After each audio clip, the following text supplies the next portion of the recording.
Hi, and thanks for logging on to the Daily DVAR HALACHA. Here's a brand new halacha for you, and it is for Thursday, the 11th day of November, the 7th day of Kislev. A Chanukah halacha for you now, and this is the halacha.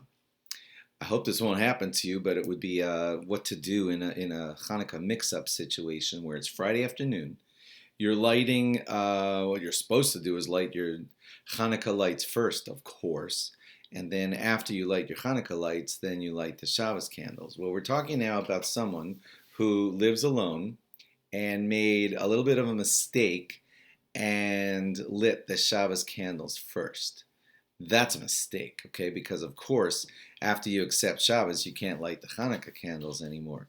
So, and unfortunately, we're discussing a situation where the person lives all alone and they're like kind of trapped because they lit the Shabbos candles, which might mean they've accepted Shabbos upon themselves, and they can't light the Chanukah candles anymore because they can't light fires anymore because they accepted Shabbos. And if you're all alone, you're kind of trapped. So the Mishnah Berurah actually discusses kind of this situation and says it depends if it's a man or a woman. And I'll tell you why it makes a difference. Because typically, ladies, when they light candles, most typically, it's kind of understood that they're accepting Shabbos at the moment that they light the candles. When a man lights candles, he doesn't necessarily think in that regard because he might still be jumping in his car to scooch off to Mincha or something. So here's what the Mishnah Berurah says. If it's a man and he knows that he didn't accept Shabbos yet, then of course he can go light his Chanukah menorah because he almost clearly was stipulating in his mind that I'm not accepting Shabbos yet, just taking care of my Shabbos candles, and I didn't accept Shabbos yet, so I can still light my Chanukah menorah. Again, I just want to reiterate, that's not the best order to do it in, but if it happened by mistake, that's what a man could do.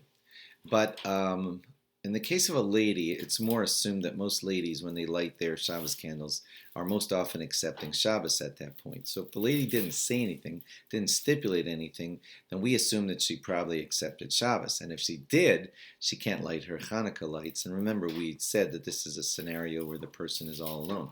So if the lady's all alone in her house and accepted Shabbos by having lit the Shabbos candle, so what happens now?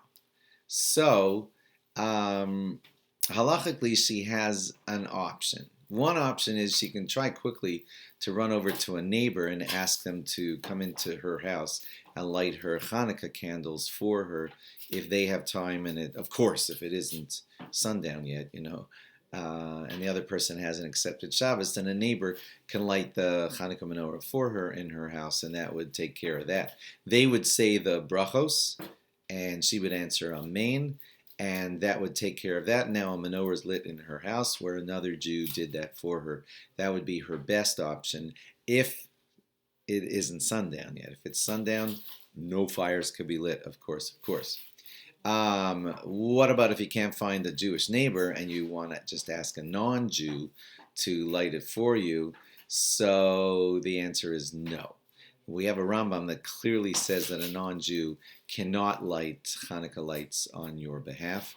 So if a lady is all alone, did light her Shabbos candles, didn't stipulate anything, and it's assumed she accepted Shabbos, her best bet is to get a Jewish neighbor to light for her if there's still time.